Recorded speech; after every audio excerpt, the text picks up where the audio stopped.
Hello সবাই, কেমন আছেন? আশা করি অনেক ভালো আছেন। আমিও ভালো আছি। তো আজকে চলেন আপনাদের সাথে একটু নতুন নতুন রান্না শেয়ার করি। নতুন না, এগুলো পুরান রান্নাই, বাট সেই জিনিসটাকে একটু নতুনভাবে খাওয়ার ইচ্ছা। তো এখানে বেগুন ছিল, তাই ভাবলাম এই বেগুন কটাকে একটু ভাজা করে একটু বেসন দিয়ে যদি ভিজিয়ে ভাজতাম তাহলে একদম বেগুনি হয়ে যেত। কিন্তু বাসায় যেহেতু বেসন নাই, তাই বেগুনি ভাজার হলো না, তাই এভাবেই বেগুন ভেজে নিচ্ছি। তো এই বেগুন ভাজার ভিতরেই কিন্তু আমি আজকে ডিম রান্না করে নেব। 3টে ডিম রান্না করব আমার ছেলেদের জন্য, 2 ছেলের জন্য 3টে ডিমই ছিল, তো 3টে ডিমই রান্না করব।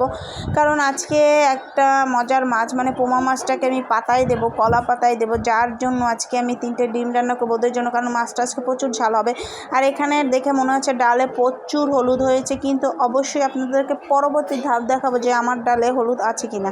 তো যাই হোক, এখানে ডিমে হলুদ মেখে নিয়েছি। আর এই যে আমি বেগুন ভেজেছিলাম, সেই বেগুন ভাজার তেলেই কিন্তু ডিম ছেড়ে দিয়েছি। এখন ডিম 3টেকে ভেজে নেব। 3টে ডিম দেওয়ার একটা কারণ হচ্ছে, মানে আর একটা দরকার ছিল। আর এই যে দেবে, এই যে দেখুন যে এই ডালটা দেখছেন, কালারটা কিন্তু এখন কিন্তু এটা ফুটে কিন্তু সেই হলুদের কালারটা একদম চলে গেছে। তো 3টে ডিম দেওয়ার একটাই কারণ হচ্ছে, আমার বাসায় 3টে ডিমই শুধু ফ্রিজে ছিল। তো যাই হোক, ডিমগুলো ভাজা হয়ে গেছে, এখন এটা উঠিয়ে নিচ্ছি। তো উঠাতে কারেন্ট চলে গেছিলো, আবার হঠাৎ করে চলে এসেছে। কারণ কারেন্ট চলে গেলে তো পুরো আমার রান্নাঘর অন্ধকার, তো তাহলে তো আর ভিডিও করা যেত না। যাই হোক, ভাগ্য ভালো। তো এখানে আমি একটু পেঁয়াজ রসুন একবারে একদম দিয়ে দিয়েছি। আর ওদের জন্য যেহেতু করব, তাই মশলা একটু কম দিয়ে, মানে একদম ভুনা করবো। আমি সবসময় বাচ্চাদের রান্নাটা মশলা একটু কম দেওয়ারই চেষ্টা করি, কারণ বাচ্চাদেরকে যত মশলা কম খাওয়ানো যায় ততই হেলথের জন্য ভালো। তো এখানে আমি জিরা যা যা লাগে, ধনিয়া যা যা, মরিচের গুঁড়ো, হলুদ, লবণ যা যা লাগে সব কিছু দিয়ে এখন ভালো করে মশলাটাকে কষিয়ে নেব। তো আর আমার বড় ছেলের কিন্তু মানে ডিমের ঝোল হলে তাকে আর খাইয়ে দিতে হয় না, সে প্রায় হাত দিয়ে খায় সুন্দর। তো এখানে কিন্তু এই যে আমি ডিমগুলো ছেড়ে দিচ্ছি। আর এদিকে কিন্তু প্রচুর বৃষ্টি হচ্ছিল, এই টাইমটা অনেক বৃষ্টি ছিল। তো বৃষ্টির ভিতর ওয়েদারটা একটু ঠান্ডা ঠান্ডা ছিল, অতটা গরম ফিল হচ্ছিল না, তাই আজকে রান্না করতেও বেশ ভালো লেগেছিলো।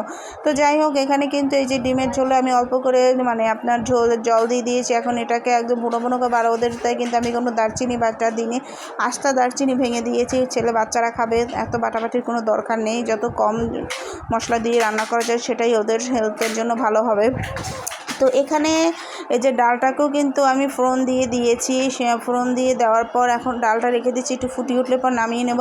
আর এদিকে আবার ডিমের ঝোলটাকে দেখছি যে আসলে এটা কতদূর হয়ে গেছে। তো এর মধ্যে ওই ওর বাবা আজকে খুবই তাড়াতাড়ি চলে এসেছিলো, তখন আমার মাছ পাতায় দেওয়াও হয়নি। তো এখন কি করব, দেখুন এই যে একেই বলে কপাল, যে 3টে ডিম, একটা ডিম যার কপালে ছিল সে কিন্তু ঠিকই দুপুরবেলা খেয়ে চলে গেছে। তোর বাবার কিছু কাজ ছিল, যার জন্য আজকে দুপুরে একটু তাড়াতাড়ি স্কুল থেকে এসেছে। তো এর জন্য আমি ওর বাবাকে তাড়াতাড়ি ওই ডিম দিয়ে খাবার দিয়েছি। তো এখানে ডালটা হয়ে গেছে, এটা কিন্তু ডাল ঢেলেছিলাম, তাই বাটিটা আর ধুইনি।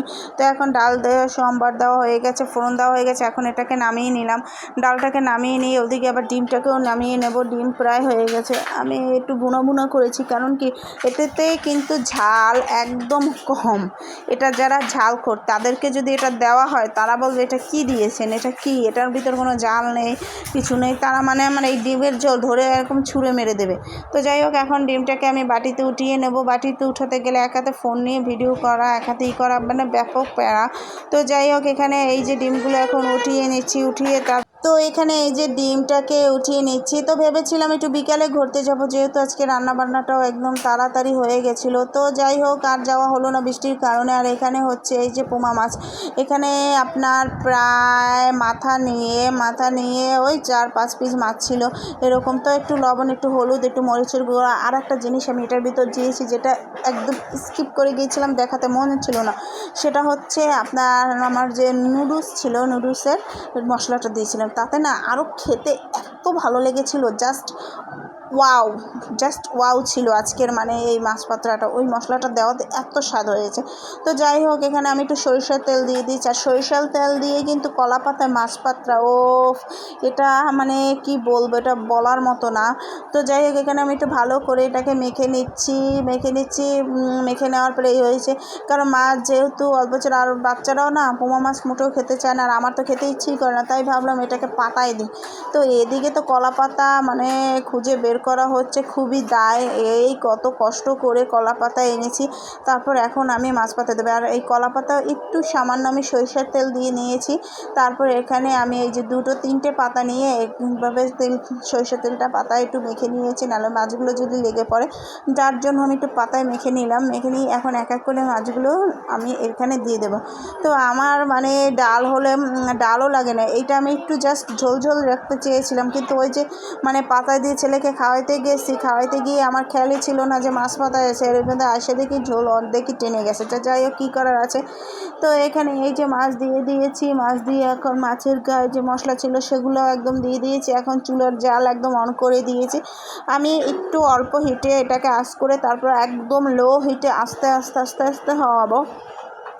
তো অনেকে দেখি কলা পাতাটাকে চুলায় ছেঁকে তারপর তার উপর মাছ দেয়, তাহলে কিন্তু পাতাও কম লাগে, বাট এটা করতে গেলে না আমার পাতা পুড়ে যায়, যার জন্য আমি এই রিস্ক নিই না।